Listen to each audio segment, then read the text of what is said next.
자, 2부가 시작되었습니다. 네. 체크셀프 정도전을 위한 변명. 오늘 그 정도전에 관한 이야기를 나누고 있는데 2부가 드디어 시작이 됐습니다. 일주일 기다리시는데 좀 어땠을까요? 저는 궁금해서 미쳤을 것 같아요. 그... 이거 말이 좀 그렇죠. 궁금해서 기다리다 지쳤을 것 같아요. 네. 국민왕이 사망하고 어떻게 됐을까? 네, 어떻게 조선을... 왜 죽었을까? 그니까요. 갑자기 왜 죽어? 언제 회군하죠? 제가 아는 건 회군밖에 없거든요. 한참 멀었어요. 한참 멀었어요?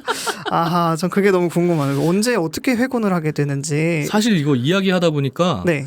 제가 이제 미리 한번 이렇게 혼자 그 발표를 해봤는데 네. 3시간 가까이 이야기를 했더라고요. 저 혼자서. 네. 그래서 이래서는 안 될 것 같은데. 네. 3부로 물론 편집을 할 수도 있겠습니다만 네. 너무 지루하고 길어지지는 않을까라는 생각이 들어서 만약에 3부로 편집을 했다고 하면 뭐 저희가 3부를 한 번에 올려드려도 좋겠지만 그렇게 하면 또 저희가 바빠지죠. 그렇죠.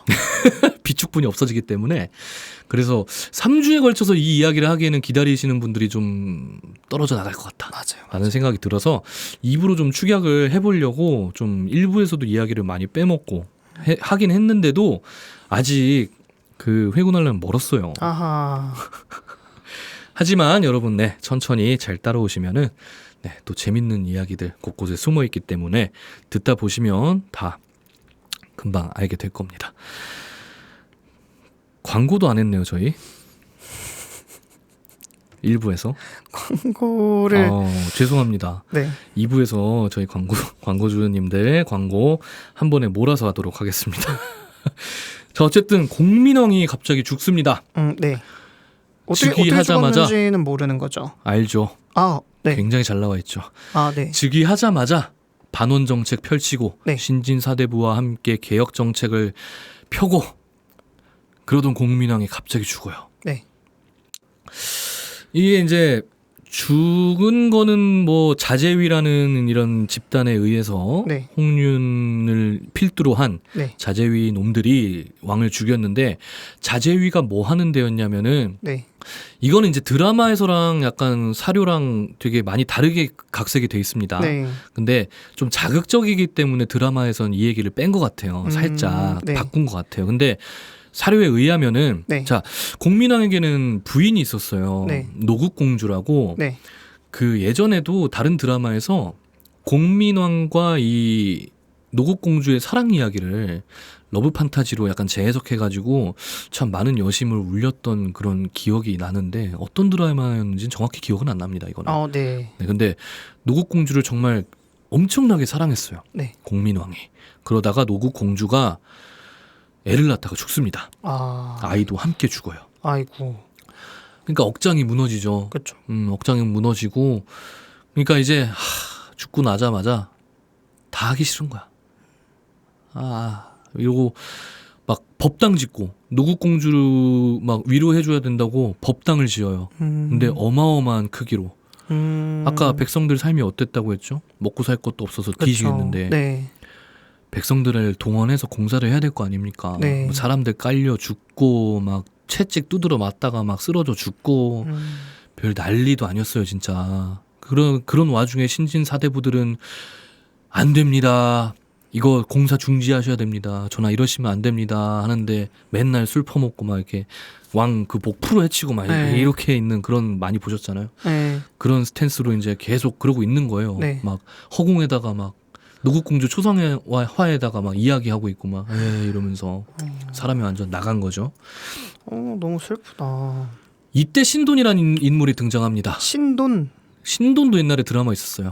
그렇죠. 손창민 씨 나왔던 저 들어본 것 같아요, 뭔가. 그 짤 하는 여기 거. 하하하하 이거. 날라댕기고. 네. 그게 신돈이에요. 그렇구나. 이 사람은 이제 승려입니다. 네. 승려인데 공민왕이 데려와요. 네.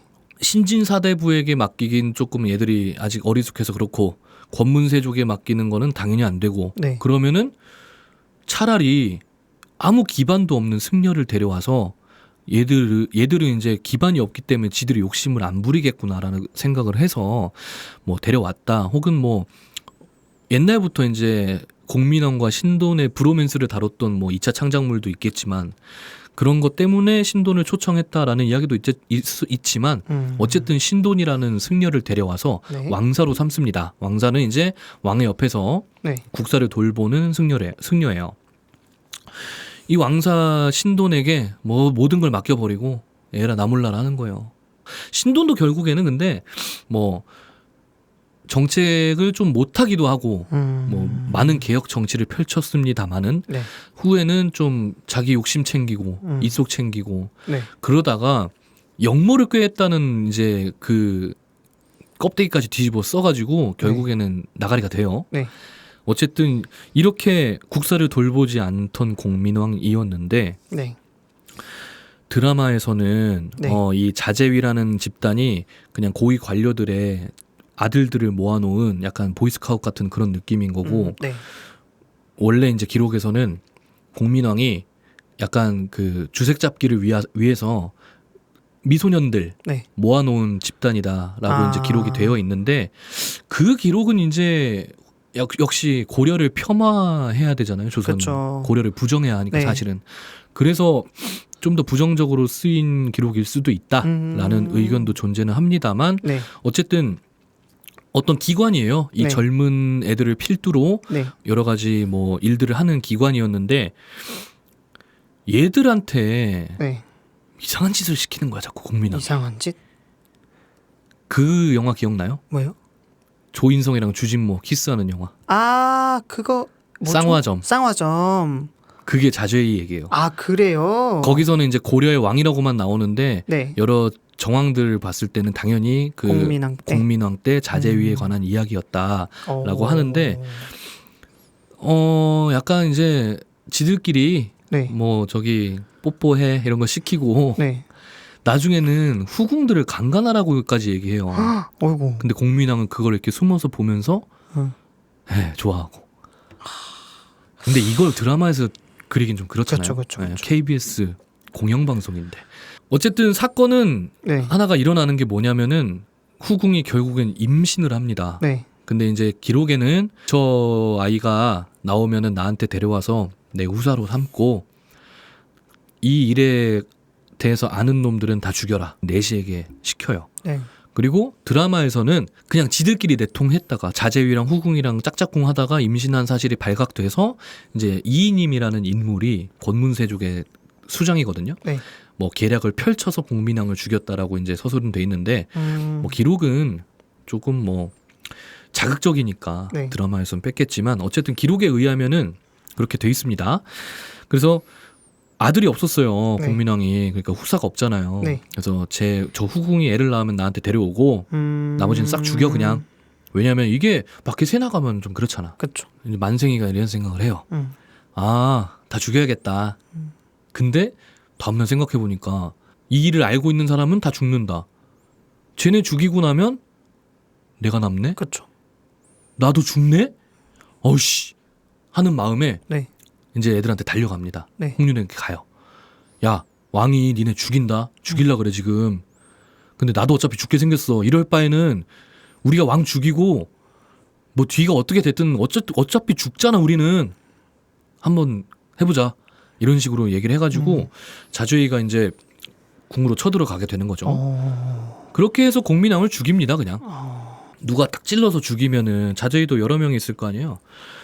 누가 딱 찔러서 죽이면 나중에 이 새끼가 했는데요? 저희 그냥 따라간 거예요.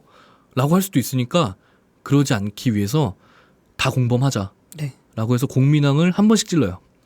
다 푸식 너 푸식 너 푸식 이렇게 해서 한 번씩 다 돌아가면서 찔러요. 네. 그렇게 해서 공민왕이 돌아가십니다.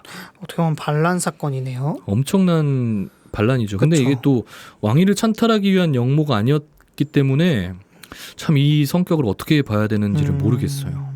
근데 어쨌든 네. 이런 일을 계기로 공민왕이 죽습니다. 네. 개혁을 추진하던 사람들에게는 붕 뜨는 거죠. 그렇죠. 그리고 이때부터 이인임이라는 자가 네. 실권을 장악하기 시작해요. 이로부터 한 15년 정도 이인임이 다 해먹기 시작합니다. 네. 왜냐? 왕이 없어졌잖아요. 네. 그 뒤에 이제 왕을 누구로 세울 거냐 네. 이거 가지고 이제 또 조정에서 난리가 났겠죠. 네. 뭐 최영은 그 당시 최영 장군 아시죠? 최영 장군 황금보기를 돌같이 네. 알아. 이 양반은 그때 제주도에 있었거든. 네. 제주도에서 정벌 하고 있는데 왕이 죽었다는 소식 듣자마자 막 뛰어와요. 막 개경으로 한시가 급하다, 빨리 가야 한다 이러면서. 네. 근데 정부에서 보기에는 막 군대를 끌고 갑자기 진격을 엄청 해. 야, 뭐 하는 거야, 쟤네? 네. 뭐야? 난리가 났죠. 네.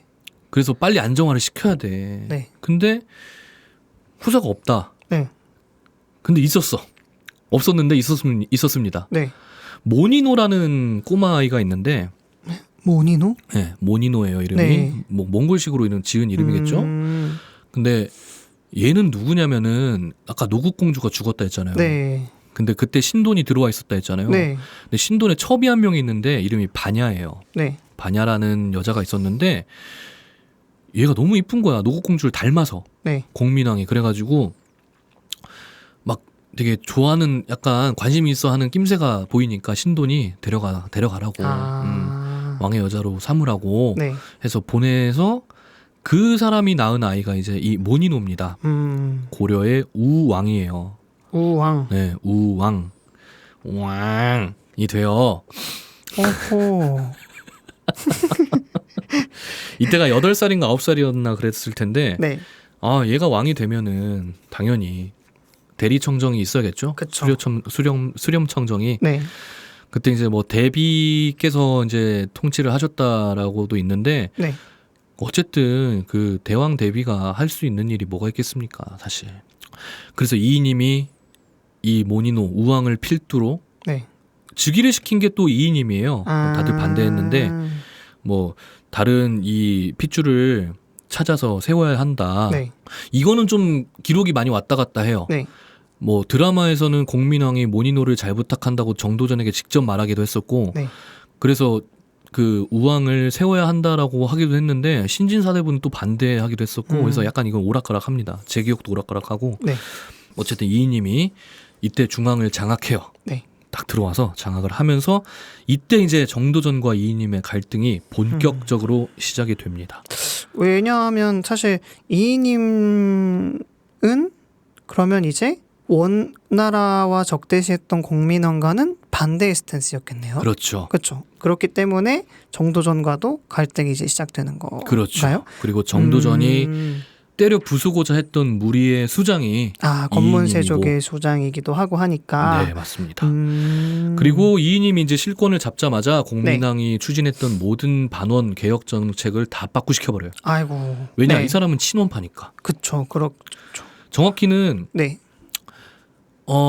신진사대부는 명나라를 따라야 한다고 주장을 하고 있었고, 네. 이이님은 균등하게 해야 된다. 외교를 해야 한다라고 주장을 하던 사람이었는데, 네. 이 정책적 주장은 당연히 뭐 저는 둘 다 맞다고 생각해요. 네. 왜냐하면은 당연히 명나라가 어떻게 될지 모르는 거고, 그렇죠. 북원이 다시 부활할 수도 있는 거고, 그렇죠. 그렇죠.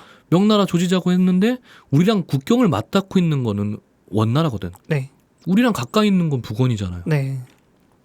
그러니까 저는 뭐 이이님의 그 정책도 당연히 이해는 된다고 생각합니다. 그렇네요. 그죠? 네. 근데 정책이 문제가 아니야. 네. 헤쳐먹은 게 너무 많은 거야. 아까 얘기했죠. 권문세족의 그 짓거리들. 네. 이때 어떤 얘기가 있었냐면은 우리가 땅 같은 거 경계할 때 네. 뭐 우리 집은 뭐 몇 번 지고 너네 집은 몇 번 지고 우리 군은 어디고 이런 걸 하잖아요. 근데 이때 권문세족은 자기들의 땅의 경계를 산하고 강으로 나눴대요. 그러니까 어디까지가 내 땅이냐? 뭐 저 산하고 저 산 저 뒤까지가 우리 땅인데 왜? 그러니까 그래? 우리 땅은 한번 이 강부터 그냥 저 강까지 다 내 땅이야. 네. 이렇게 샜대요 땅을. 그만큼 이제 진짜 다 쓸어먹고 다 헤쳐먹고 있었던 시기인 거죠. 본격적으로 그러면은 신진사대부가 이이님한테 반기를 막 들겠죠. 네. 그러지 마라. 뭐 하는 거냐 지금.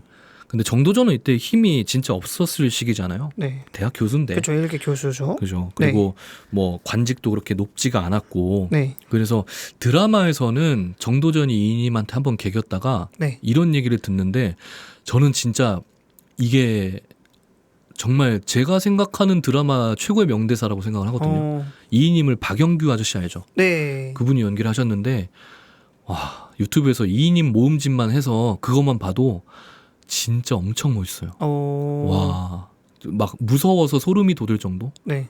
내가 알고 있는 드라마의 최고의 악역이었는데 뭐 여러분들이 생각하시는 드라마 최고의 악역은 누가 있었는지 댓글 다시는 것도 좋겠네요. 갑자기요? 근데 이런 얘기를 해요. 네. 의혹은 네. 상대를 감당할 수 있을 때 제기하는 것이다. 이러면서 정도전 이렇게 보면서 씩 웃는데 네. 와, 개 멋있어 진짜. 네. 근데 맞는 말이잖아요. 그렇죠. 내가 힘이 있어야 뭐 대항할 수 있는 거지. 맞아요. 힘 없이 외치는 거는 진짜 공허한 외침일 수밖에 없잖아요. 그래서 그렇게 이제 갈등을 시작하게 되는데 친원파라고 했잖아요. 네. 원나라에서 사신을 불러옵니다. 네. 그리고 정도전한테 가서 네. 접대하라고. 하겠어요? 안 하죠. 그때 정도전이 뭐라는 줄 알아요? 가서 다 죽여버릴 거라고. 드라마에선 그렇게 대사로 표현이 실제로. 실제로? 네. 군대를 몰고 가서 네. 사신들을 도륙해버릴 것이다. 네. 이렇게까지 얘기를 해요. 이님 입장에서 열 안 받겠습니까? 받죠. 그래서 유배를 보내버립니다. 그리고 반대하는 이제 신진 사대부들도 다 네. 유배 보내요. 뭐 정몽주, 뭐 이 친구들, 뭐 권근 이런 사람들 다 같이 보내요. 그냥 다 쫓겨나요. 네. 그러면 이제 정말 이인님 세상이 돼버린 거죠. 네. 그리고 심지어 이제 정도전 사형 중에 그 아는 형님 중에 같이 공부했던 형 중에 박상충이라는 사람이 있는데 이 사람은 유배를 가다가 죽어요. 심지어 유배를 가다가 두드려 맞아가지고 아이고. 얼마나 화가 났겠어요. 이렇게 해서 정도전의 유배 생활이 시작됩니다. 그리고 이 유배 생활이 정도전이 앞으로 할 행보의 모든 것을 큰 그림을 그리는 그 결정적인 생활이었어요. 근데 이 사람은 유배를 가서 어떤 생각을 했냐면 백성들이 사는 걸 본 거야. 자기가 알던 세상이랑 너무 달랐던 거지. 물론 정도전도 꽤나 가난한 집안에서 청렴한 집안에서 이 아버지인 정운경도 참 청백리라고 나중에는 이제 법무부 장관까지도 하셨는데 그럼에도 불구하고 집이 가난해서 처자식을 먹을 밥이 없었다. 여기서 처자식의 자식이 정도전 자기였잖아요. 자기가 이제 나중에 정운경 아버지 회고록을 쓴 게 있는데 거기서 그런 표현을 해요. 처자식을 못 먹였다. 자기가 자식인데 자기 못 먹고 자랐다는 얘기잖아. 그럼에도 불구하고 백성들의 삶과 그렇게 좀 비슷하진 않았을 거 아니에요. 뭐 외국의 침략을 받는다거나 뭐 권문세족이 쌀의 90% 가져가거나 이렇진 그래서 막 방랑 승려 생활하고 이러진 않았을 거 아니에요. 자기가 알던 거랑 너무 다른 거야. 생활이. 그걸 본 겁니다, 이 사람은. 그래서 이 사람이 민본이라는 것에 눈을 뜨게 된 거예요. 이 유배 생활을 하면서 소재동이라는 곳에서 이제 귀양 생활을 했는데 소재사라는 절이 이제 있고 그 절 중심으로 있던 마을이다라고 해서 소재동이라고 불리는데 지금의 나주 쪽에 있습니다. 전라도 나주 거기 있고 지금도 있는 곳이에요. 있는 곳인데 여기서 이제 유배 생활을 하면서 그 민본에 대해서 눈을 뜨고 이때부터 그 조선 뭐 새 나라에 대한 그림을 그리기 시작했다라고 봐도 무방하는 시절을 보내게 됩니다. 3년 정도 유배 생활을 해요. 3년 정도 유배 생활을 했는데 유배 생활이 끝났어요. 끝났는데 얘는 이제 뭐 본인이 그렇게 한 건지 혹은 뭐 거부를 된 건지는 모르겠지만 중앙으로 복귀를 못 합니다. 못 하고 유랑 생활을 해요. 떠돌아다니고 유랑 생활을 하고 나중에는 이제 와이프한테 이게 당신이 말하는 선비의 삶이냐고 지금 애들 굶어 죽게 생겼다고 뭐 하냐고 엄청 쿠사리 먹어요 막. 그래서 이제 다시 돌아와서 고향으로 돌아가서 고향이 이제 경북 영주 쪽 지금 영주. 봉화 있잖아요. 거긴데 거기다가 삼봉제라는 학당을 설립을 하게 됩니다. 삼봉은 정도전의 호예요. 삼봉 정도전, 포은 정봉주 이렇게 있는 건데 학당을 이제 세워가지고 애들을 가르치면서 밥이라도 벌어먹고 살려고 하고 있는데 어느 날 갑자기 누가 오더니 건물을 부수는 거야 막. 이게 뭐 하는 짓이요? 막 난리가 났겠지. 그러더니 가. 휘리릭 가. 어떤 날 또 오더니 막 책 같은 거 다 꺼내서 불태우고 막 막 미치겠는 거야. 나중에 집도 때려 부술라 그래 막. 네. 그래서 도망을 가요. 근데 가는 데마다 쫓아와가지고 네. 막 때려 부수고 네. 막 괴롭히고. 네. 누가 그랬겠어요? 이인님의 그런 건가? 그렇죠. 네. 정도전의 그 드라마에서는 이인님이 정도전한테 드디어 이제 물이 빠졌는지 네. 시험을 해보기 위해서 계속 보내는데, 네. 그러니까 뭐 보낼 때마다 죄송합니다요. 아이고 막 뭐 밥 벌어 먹고 사는 우리 밥벌어지들이 무슨 힘이 있겠습니까요? 이러고 많은데 네. 이인님을 안심시키기 위해서. 근데 뭐 그런 거죠. 정치 보복이죠 사실. 너 발 들일 생각도 하지 마라. 네. 네 좀만 삐끗하면 진짜 뒤진다. 네. 그리고 뭐 다른 유배를 보냈던 신진 사대부들도 당연히 똑같은 취급을 받지 않았겠습니까? 물론 정도전이 제일 열심히 개기긴 했는데 네. 어쨌든 그런 위협과 협박을 받기도 했고 막 그랬을 거예요. 근데 그게 이제 정도전이 지은 시에 기록으로 또 남아 있습니다. 정도전의 집을 옮기다라는 시인데 네. 한번 공 선생님이 읽어 주실까요? 집을 옮기다. 네. 5년에 3번이나 집을 옮겼는데 금년에 또 이사를 하게 되다니. 들은 넓은데 초가집 자그마하고 산은 길고 긴데 고목은 하 성글구나. 밭 가는 농부들은 서로 성 물어보건만 옛 친구는 편지조차 끊어버리네. 천지가 능히 나를 용납해주니 표표히 가는 대로 맡겨두자. 네, 이런 시를 지었다고 써 있습니다. 삼봉집에 수록된 시이고요. 이게 이제 이 이사를 다니고 쫓겨 다니고 할 때 지은 시예요. 네. 얼마나 빡칩니까? 그러게요. 5년에 3번이나 집을 옮겼는데 네. 금년에 또 이사를 하게 되다니. 되다니. 이러면서 제가 작년 11월에 이사를 했는데 네. 혼자 이사하다 진짜 죽을 뻔했어요. 근데 5년 동안 3번이나 다닌다고 생각해봐요. 그러고 보니까 제가 최근 5년 동안 3번 이사를 했네요. 성글구나. 그래서 여기 이제 중요한 구절이 하나가 있는데 네. 옛 친구는 편지조차 끊어버리네. 누군가요? 여기서 옛 친구가? 친구들, 그 동문들, 그 동문들이? 신진 사대부들. 너 이 새끼들 정도전하고 친하게 지내면 니들도 작살날 줄 알아.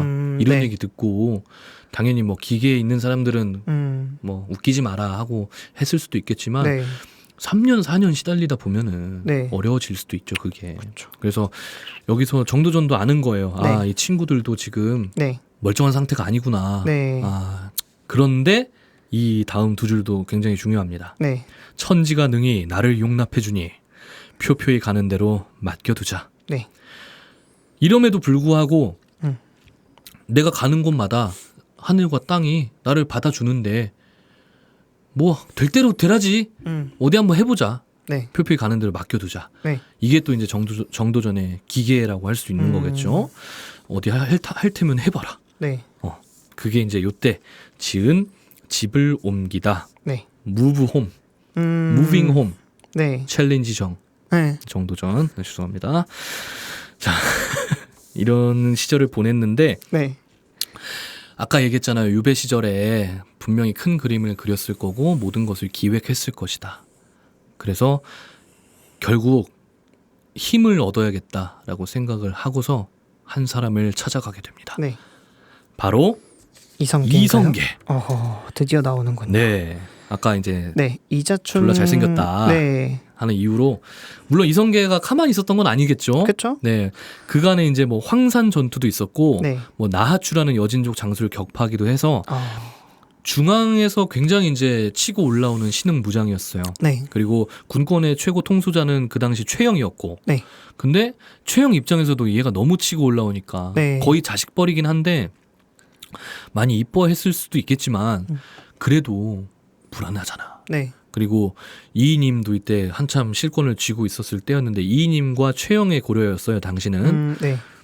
그러니까 얘가 지금 무슨 뜻을 갖고 있는지 모르겠는 거야. 막 힘이 세지니까 당연히 좀 거슬리겠죠. 근데 거슬리는 그런 내색을 표하니까 이성계가 알아서 그러면은 나 그냥 변방에 가서 그냥 저기 그쪽 그 장수 노릇이나 할 테니까 아이씨 니들끼리 알아서 해 이러고 동북면 도통지휘사로 가겠습니다. 동북면 도지휘사인데 동북면이 아까 이제 걔네 왔던 함경도 그쪽이에요. 네, 화령 지방인데 동북면 도지휘사라고 이제 가 있고 애초에 기반도 다 거기 있었어요. 이 이성계가. 네. 그 지방을 관리한 거겠죠. 네. 네. 그렇게 있는 이성계를 정도전이 만나러 갑니다. 드디어 이 역사적인 만남이 네. 1883년에 이루어져요. 1383년. 아, 네. 1383년. 네.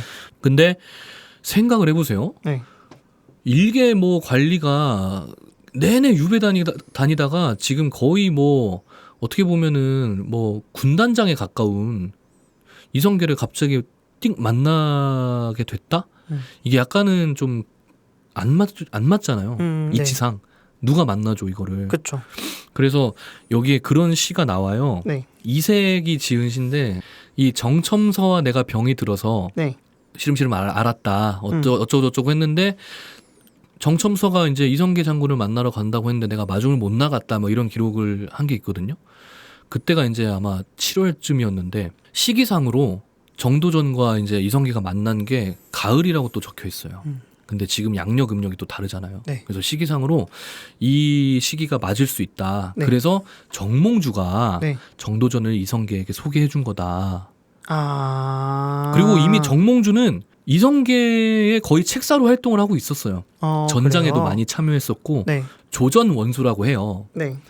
정부에서 이제 전쟁터에 있는 군인들에게 보내는 보좌관 같은 역할인데 뭐 황산 전투에도 그 왜구들이 쳐들어왔던 황산 전투에서도 정몽주가 이성계 조전 원수로 참가를 했었고 그래서 그때도 이제 같이 있었다 그렇게 보는 시각들이 많습니다. 그래서 정몽주가 정도전을 이성계에게 소개해 준 것이다 거의 뭐 이렇게 볼 수 있다라는 이야기가 있는데 그렇게 치면 진짜 역사적인 세 인물의 만남이잖아요. 그렇죠.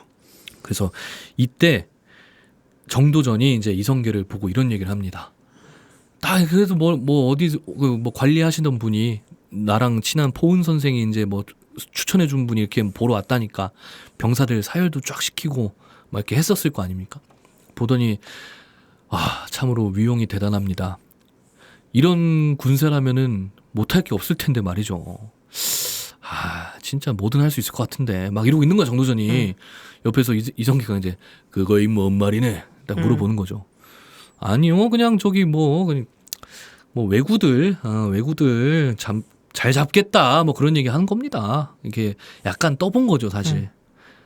뭐 이 정도면 나라를 뒤엎을 수도 있을 텐데라고 짐진 말했다가 갑자기 역적이라고 그 자리에서 모가지 잘릴 수도 있으니까 이렇게 얘기를 했는데 이성계도 당연히 뭐 어느 정도는 좀 있었지 않았겠느냐 속의 마음이. 그래서 이때 그 사건을 놓고 봤을 때 그런 얘기를 또 하곤 해요. 이렇게 이성계와의 만남이 이루어집니다. 그러면서 이때 이미 이제 거의 이성계가 돌아오면서 다시 중앙으로 돌아오는데 그러면서 저기 이인임하고 뭐 얘네들은 뭐 소리 소문 없이 나가리가 됐어요 이미. 갑자기요? 네, 드라마에서는 이인임을 참 거의 메인 빌런처럼 나오는데 요거를 이제 잡기 위해서 뭐 가진 권모술수들을 펼치고 이제 임견미, 염흥방 이런 또 부하들이 있었어요. 앞대가리들이. 뭐 걔네들 먼저 족친 다음에 뭐 팔다리 잘라내고 어떻게 하고 뭐 이렇게 하는 권모술수들이 있는데 어쩌다 보니까 어쨌든 나가리가 됐어요. 네. 그렇게 해서 돌아옵니다. 네, 돌아와서 정도전도 중앙 정계로 다시 복귀를 하게 돼요. 이때 이제 상황이 뭐였냐면은 어차피 원나라 거의 다 나가리 된 거고 친원 파쇄력 거의 끝났고 이때 권문세종은 거의 뭐 안 남아 있다고 보시면 돼요. 명나라가 이제 거의 다 복속을 하고 있던 그런 시기였는데 명나라가 갑자기 조선에다가 이런 얘기를 하는 거야. 야 너네 그 쌍성 총관부 있던 그 땅 있잖아. 그거 원래 원나라 땅 아니었냐? 야 우리가 원나라 먹었으니까 이제 니네가 이제 그 내놔야 되지 않아? 라고 갑자기 조선에다가 거기다 천령위를 설치하겠다. 라는 통보를 해요. 난리가 납니다 아주. 최영은 이 주원장 이 개자식을 지금 쳐들어가서 당장 죽여야 합니다. 막 이러면서 난리가 나고 있고 뭐 신진 사대부들은 어떻게 해야 될지 뭐 설득을 해야 한다. 추이를 지켜봐야 한다. 이러고 국론이 완전히 분열이 돼요. 이제 왕과 우왕 그리고 최영은 치러 가자. 네. 죽이자 저 새끼들. 네. 그러면서 이성계는 또 이제 약간 중립적인 입장을 취하기도 하고 네. 신진사대부들은 안 된다. 지금 하면 망한다. 그런 와중에 결국에는 왕명이 더 위잖아요. 네. 왕에 의해서 네. 요동정벌이라는 거를 네. 보내기로 합니다. 치러 가는군요. 그쵸. 네. 그 지방을 정벌을 해버리자. 근데 이게 2차 요동정벌이에요. 네. 1차 요동정벌은 아까 공민왕이 네. 한번 원나라 통수를 깠다. 네. 그때가 이제 1차 요동정벌이고 네. 네, 2차 요동정벌이 요때입니다. 1388년. 네. 이때 이제 이성계가 또 반대를 해요. 사불가론이라는 걸 제시하면서 네. 네, 반대를 합니다. 요동정벌을. 첫 번째, 소국은 대국을 공격할 수 없다.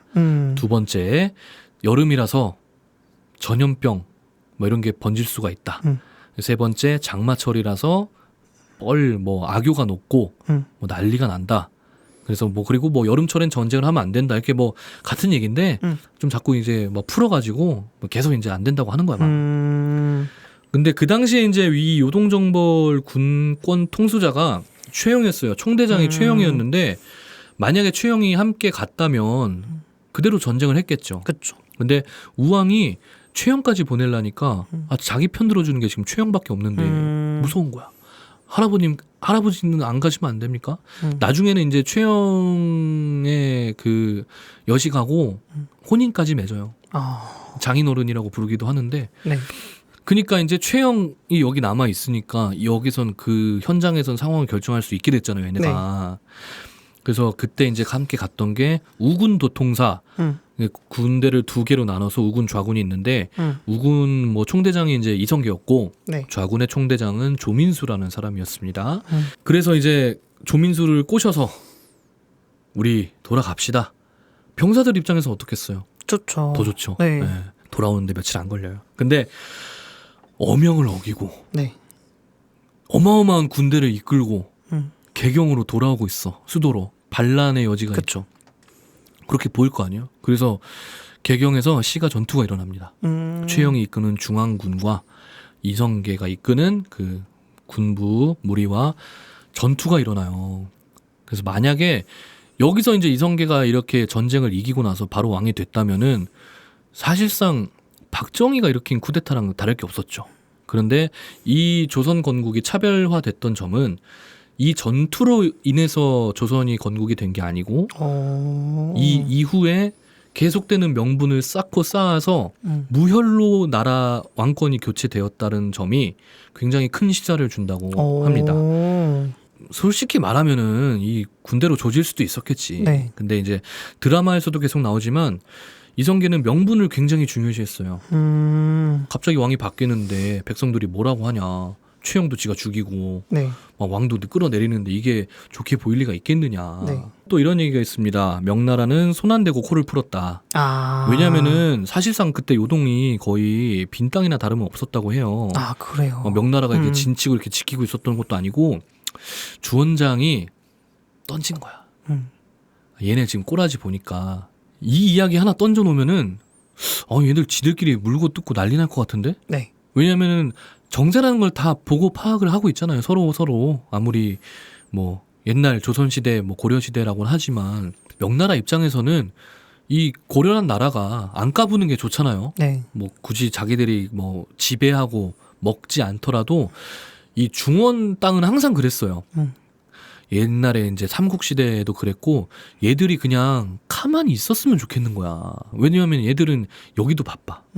그리고 땅덩어리가 크니까 여기도 바빠. 흉노족, 뭐 서쪽에는 옛날에 뭐 티무르 제국, 뭐 굽타 제국 막 별게 다 있었으니까 보니까 이거 하나 던져 놓으면 지들끼리 앙앙 하느라 바쁘겠다. 그럼 한동안 신경 쓸 일 없겠지. 새끼들 하면서 던져 놓고 근데 아마 나라까지 바뀔 거라고는 생각을 못 했을 거예요. 아마 주원장도. 그래서 그냥 손 안 대고 명나라에게 충성하는 나라가 지들이 알아서 만들어진 거야 사실. 네. 왜냐하면 조선은 또 사대주의가 뿌리 깊이 들어온 나라기 때문에 정도전은 분명히 나중에 명나라 치러 가자고까지 또 얘기해서 한 사람이에요. 네. 그러니까 무지성 사대주의를 표방했던 사람은 또 아니란 말이에요. 그런 점에서 또 이게 이 사람이 매력이 있었다. 근데 이거는 이제 또 어떠한 의견인 거고, 네. 어쨌든 우리의 역사의 입장으로 보면은 당연히 이 안에서도 어떠한 일들이 있었고 이성계가 힘썼고 정도전이 노력했고 이런 것들이 있기 때문에 뭐 단순하게 뭐 명나라가 만든 나라다라고 보기는 어려울 수도 있겠죠. 자, 이렇게 해서 이성계가 돌아옵니다. 돌아오고 나서 최영을 유배 보내버려요. 이 힘든 거를 최영이 왕의 눈을 어지럽혀가지고 이렇게 한 거 아니냐. 나중에 죽여요. 그리고 갑자기 왕을 끌어내려요. 네. 왕을 끌어내리는데 창왕을 이때 옹립합니다. 이때 또 싸워요. 막 뭐 왕파 뭐 누구파 해가지고 또 대립을 하고 있는 와중에 이제 정도전이 이제 조준, 윤소종이라는 또 이제 또 다른 동문들과 네. 관리들과 함께 전제 개혁이라는 거를 본격적으로 시작합니다. 네. 고려를 본격적으로 뜯어 고치기 위한 첫 걸음이 이때 시작이 되는 거예요. 전제 개혁. 토지제도 개혁이죠. 네. 사실 이 정도전이 추구하고자 했던 개혁법은 전제법은 과전법이 아니었어요. 그래요. 계민수전이라고 하거든요. 계민수전? 네. 계산하다 민간인 백성 네. 그리고 주다 땅 밭을 네. 백성의 수대로 계산해서 땅을 분배하자. 오, 공산주의 같네요, 굉장히. 그죠. 네. 요것만 놓고 보면 사실 공산주의랑 다름이 없잖아요. 네. 그러면서 이제 또 하나 이전에도 얘기를 했던 게 정전법이라는 게 있는데 네. 정전법은 또 뭐냐면은 이게 우물 정자를 그려요. 그 틱택토처럼. 맞아요. 알아요. 가운데 비워놓고. 그렇죠. 맞아. 9명이 이렇게 자기 땅 관리하고 네. 가운데 그 땅을 공동으로 경작해서 세금으로 내는 거다. 네. 이게 이제 정전법인데 네. 이거는 이제 약간 좀 진짜 이게 공산주의 가까운 느낌이 아닐까. 왜냐하면 공산주의가 패착한 이유는 딱 그거잖아요. 인간의 본질을 파악하지 않았기 때문에. 그렇죠. 하다 보면 생산율이 당연히 내려가고 맞아요. 그러다 보니까 경제가 안 좋아지고 그게 이제 가장 큰 패착이라고 알고 있는데 뭐 정전법은 크게 그렇게 각광받고 시행되진 못했습니다만 이때 이제 이건 말도 안 된다. 무슨 미친 소리냐. 땅을 몰수에다가 줘야 되는데 누구 땅을 뺏어야 돼 그럼? 땅 많이 갖고 있는 사람들 거 뺏어야 될 거 아니야. 그렇죠. 그럼 걔들이 가만히 있어요? 지들 땅 뺏는다. 안 된다고 걔 난리를 부립니다. 그러다가 타협을 한 게 이제 과전법인데 네. 이때 이제 정도전이 잠깐 자리를 비워요. 네. 뭐 어디 명나라에 아마 갔다 왔을 겁니다. 그때 이제 조준이랑 얘네가 그냥 과전법으로 협의를 봐요. 드라마에서 정도전이 엄청 화냅니다. 과전법으로 지금 타협하고자 이렇게 추진했던 게 아니다. 네. 우리가 지금 가야 할 방향이 저긴데 지금 할 수 있는 게 이거라고 해서 이거를 하면 안 되는 것이다 이러면서 엄청 화를 내거든요. 이때 여기서 또 이제 이 사람의 정치 성향이 드러나는 거죠. 네. 우리가 가야 할 방향성을 보는 거예요. 결국은 그렇게 해야 백성들이 편하게 먹고 살 수 있고 그렇게 뭐 아무튼 좋은 세상이 온다. 네. 그렇게 가기 위한 과정이 그 전제 개혁 계민수전인 거지. 뭐 이거 던져놨다가 적당한 거 해가지고 이 정도 하려고 한 게 아니다 지금. 이러면서 많이 좀 부딪혔었는데 결국에는 그냥 이렇게 과전법으로 하게 됩니다. 이때 이제 정몽주가 네. 거의 문화시중이라고 하죠. 영의정 비슷한 거였어요. 정몽주한테 또 권력을 줬어요. 네. 이성계가 정몽주를 되게 좋아했거든. 그리고 이성계는 솔직히 정몽주와 정도전 양쪽에 놓고 나라를 세우고 싶었던 거야. 네. 정몽주를 계속 회유를 하는 거죠. 네. 정몽주는 이때쯤 슬슬 알았어요. 이 새끼들이 나라 지금 뒤집어 엎으려고 하는구나. 개혁이 문제가 아니고 지들이 해먹으려고 왕 하려고 하는구나 지금. 이걸 눈치를 까고 폐가입진이라는 걸 이제 동의를 합니다. 창왕으로 왕을 바꿨다고 했잖아요. 네. 얘까지 이제 없애버리려고 해요. 네. 이성계 측에선. 네. 근데 정몽주가 그걸 동의를 해요. 네. 네. 고려의 마지막 충신이 왕을 내려버리는 걸 또 동의를 해. 네. 약간 아이러니하죠. 그렇죠. 근데 정몽주 입장에서는 지키고 싶었던 거야. 그 약간 무능한 창왕도 아기 때 죽이려 했거든요. 무능한 애를 이렇게 하고 있다간 고려가 그냥 진짜 애들한테 손에 작살 나겠다. 내리고 진짜 괜찮은 왕 세워서 고려를 좀 유지하고 싶다. 이런 뜻으로 이제 폐가입진에 동의를 한 거죠. 여기서 폐가입진이라는 게 뭐냐면 가짜를 폐하고 진짜를 세운다. 왜 가짜였을까요? 글쎄요. 약간 급하게 위화도 해군 이후에 급하게 약간 옹립한 왕이라서? 지금 이제 우왕창왕 이렇게 내려왔잖아요. 네. 공민왕 이후로. 네. 아까 반야란 얘기했었죠. 반야. 신돈이 보낸 여식. 네네네. 그 자식이 이제 모니노 우왕이었잖아요. 네, 우왕. 네. 그래서 그거를 빌미로 드는 거예요. 얘네 지금 신돈의 자식일 수도 있다. 옛날 진시황 때 네. 여부리가 이제 자기 첩을 진시황 아버지에게 보내서 자기 자식을 왕으로 만들려는 계책을 사용한 적이 있는데 이게 진짜인지 아닌지는 정확히는 모릅니다. 근데 그 당시에 네. 신돈이 그 네. 여부리의 계책을 사용하려고 했었다라는 또 기록을 적기도 했었어요. 사료에 남아 있습니다. 그래서 얘들은 네. 왕우, 왕창이 아니고 네. 신돈의 자식이니까 네. 신우, 신창이다. 얘네가 왕을 하면 안 된다. 네. 내려버리자. 이런 식으로. 네.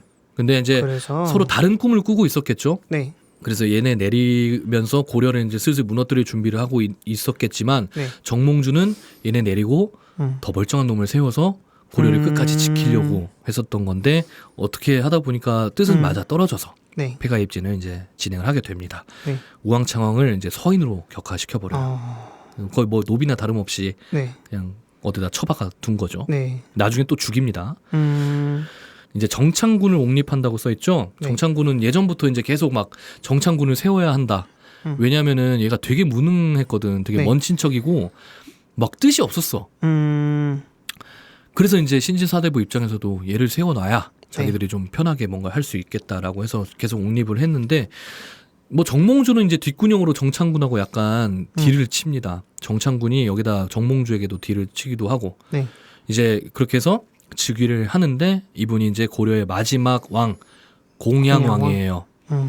공양왕 되게 조롱조가 담긴 시호거든요. 네. 굉장히 겸손하다라는 뜻을 갖고 있대요.